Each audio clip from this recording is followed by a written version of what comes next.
So, felt it was time to do a video here. Looks like we got a paywall here. I don't feel like going to a Wayback Machine to get through this paywall. But suffice it to say that the mood, well, for those who still remember there was a war in Ukraine, the mood has shifted from from this nascent optimism to now, as the article says, increasing gloom over Russia's war in Ukraine. It's finally, at this point, becoming impossible to deny that the war is a failure. And they're going to continue, these weirdos are going to continue to indulge themselves in fantasies for as long as they can. Simply out of protecting their own egos, if nothing else. But the fact of the matter is, the end result of the Ukraine war is a foregone conclusion. Zelensky, I couldn't believe it. Maybe I should pause it. He was begging for money on Instagram or whatever, literally begging, please give us credit. I pay you back. Something like that coming from a head of state, it's pretty pathetic. And conveniently, we have the Gaza war that came about. I'm still not believing the conspiracies that this was, a engineered situation or partially engineered or whatever to shift focus away from Ukraine. But they certainly, I could see the people in the halls of power perhaps not doing everything they could to stop it as the situation was developing, and then using that as an opportunity to shift focus away from the disaster in Ukraine. And most Americans, because they don't understand our level of involvement in the war in Ukraine, probably don't see it as big of a deal as they should. But just in case we need to be reminded of how closely the United States was involved in the war in Ukraine, we need to go no further than Victoria Nuland from this video going back to before the huge counteroffensive. Is what we are working on with you from Washington. And even as you plan for the counteroffensive, which we have been working on with you for some 4 or 5 months, we are already beginning our discussions with the Ukrainian government and with friends in Kyiv, both in the civilian side and... So even as you are planning the offensive, as we have been with you, whatever she said, you heard it. The United States is the hand feeding the dog. That is Ukraine. And they have been, not to disrespect Ukrainians or the poor people that have been put through this nightmare, but the country of Ukraine has been the United States' dog. They are the dog in this fight. And of course, the dog is going to do whatever the hand that feeds it says it has to do.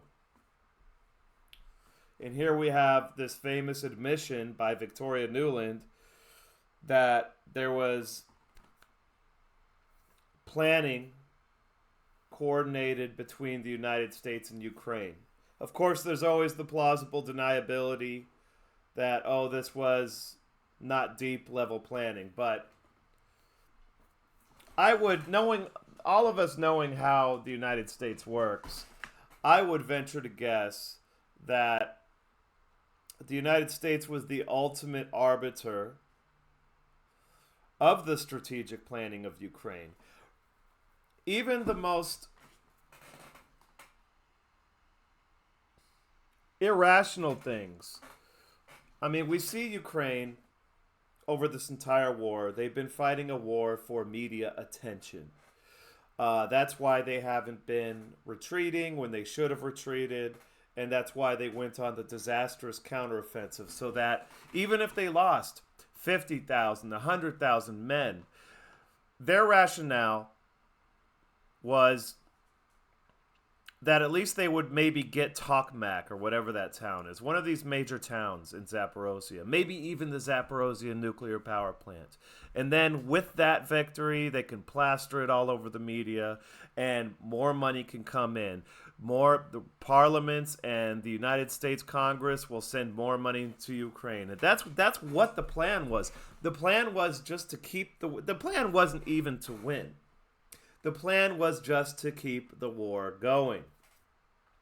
This war was a war that was never really about winning.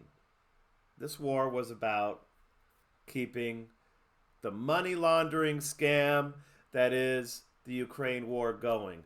And the United States now some people would say, okay, well that's Ukraine. They wanted to do the stupid counteroffensive because they wanted to get the media attention of a couple marginal victories that would be portrayed as major victories in the media. And then the Congress would send them the money. But no, that's not just Ukraine's plan.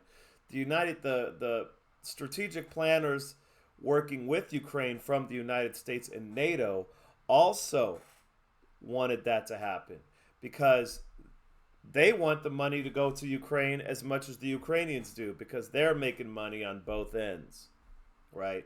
So this war has been the United States' fault from top to bottom. And that's the biggest even people that are Ukraine analysts that have been good on the war and understanding what's going on. Most of them, I don't think it's dawned on a lot of them yet. This war is not about a failure on the part of Ukraine. It's more so about a failure on the part of the United States. The incompetence of the United States military establishment has been laid bare for the entire world to see. And that's really why in Washington they want this to go away as a media phenomenon. Because what it is displaying to the world is how far the United States has fallen in terms of its military leadership. And as I've said many, many times, leadership is the keystone to any successful military force. Without good leadership, you have no chance. We need to just go to, battles like let me see if I could find this one. There was one I was looking at earlier. Battle of Arsuf. King Richard Lionheart, outnumbered 2-1 in a foreign land that their military was not well prepared for, with mostly infantry, surrounded by Saracen cavalry archers and a well-equipped force on their home territory. But it was Richard Lionheart's strong leadership that won the battle and kept it from being a total disaster and led to better terms from Saladin eventually, I think at Jaffa. Alexander the Great's Macedonians would have gone nowhere were it not for Alexander the Great charging across that river, leading his troops on a flanking attack. Saladin himself, military genius, pushed he didn't do it all alone, mind you, but these single military figures, just to display how important leadership is, look at how single men like Alexander the Great, like Richard the Lionheart, like Saladin, like Genghis Khan or Ogadai, Subutai, they're his generals. Look at how A single man can change the outcome, change the course of history through strength of will and brilliance. Okay? And then you start to see how important leadership is. Leadership not only does it go to directly the tactics and strategy that a force employs, but it also goes to the morale of the troops, the effectiveness of the logistics. Everything depends on good leadership. And what we've seen in Ukraine is the poor Ukrainians being the victims of a corrupt society. They weren't going to have any good leadership themselves. It's very rare for corrupt societies with high levels of corruption to be able to produce solid military leadership or any leadership. It's just not a conducive environment for virtuous people to rise in the ranks. And the United States is no different. We are in a corrupt country, and that's evident in our leadership, both military and civilian. And it's the United States leadership that has lost this war. It wasn't the Ukrainians. It was terrible leadership on the part of the United States. The Ukrainians weren't the only ones fighting a PR war here. The Americans were fighting a PR war. Our military leadership, our political leadership turned this into a war for media attention so that they can continue to get Congress to send money there and keep the whole gravy train going. So it wasn't Ukraine that lost the war here, okay? It was the United States. And pretty much everybody in the world, besides Americans, and some Americans know this, but most don't. Most don't get it. Most will never understand. They're already Americans, I think, breathed a collective sigh of relief when the Gaza situation started. And they're not going to look back because nobody wants to come to terms with what actually happened in Ukraine. A complete failure of the American military industrial complex, the overhyped weapons that were not effective.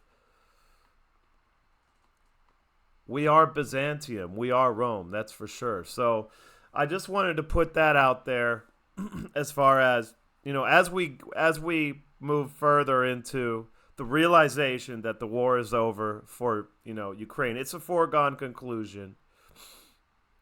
Keep in mind that, because you're not going to hear this even from Ukraine analysts, the real crux of the real reason the war turned out to be such a disaster was because of American leadership. I'm out.